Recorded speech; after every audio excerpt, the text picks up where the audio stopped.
Good evening, I'm Jennifer Griswold. Roughly a week ago, emergency responders pulled a young cat with severely scorched skin from a burning home. Instead of covering the animal in common bandages, the Nebraska Humane Society vets are using a more effective Band-Aid: fish skin, more specifically tilapia. Reporter Kent Lutzen introduces us to King, a 10-month-old cat. Generally, we tried to leave it on because that helps hold the moisture in better. It's not your traditional treatment, but tilapia skin is helping this 10-month-old cat heal from second and third degree burns. If it works like it should granulate and it should get new tissue growing there. King was pulled from a fiery home with roughly 50% of his body burned.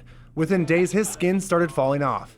Dr. Katie James, the Nebraska Humane Shelter veterinarian, says regular treatment options weren't working, and they needed to find something new. Turns out it's hard to find fresh fish in Nebraska. She, along with a team of other doctors, looked into organic bandages used on animals burned in the California wildfires.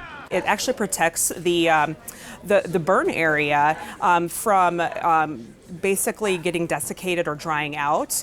And it's also going to give some healing properties. It has a collagen in it, which helps the healing process. Dr. Amber Horn went to a local fish market, found tilapia, they filleted the fish.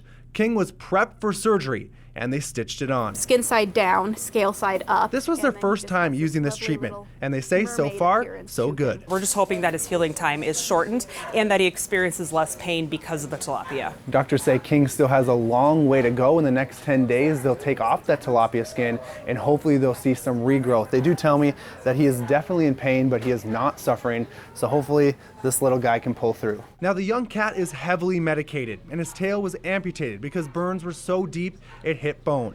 Doctors believe the fish could be a game changer when treating animals. Regular bandages become soiled and become sort of a breeding ground for bacteria. Tilapia skin in general has some antibacterial properties that resist bacterial infection a little bit longer. King will remain at the Humane Society under a close eye by the experts. If healing goes as planned, he will eventually be returned to his family. In Omaha, Kent Lutzen, 3 News Now. And as Ken mentioned, they are keeping a close eye on him to make sure his pain doesn't get any worse. Dr. Horn says the fish skin is something they could use on other injured animals in the future, but just hopefully on a smaller scale.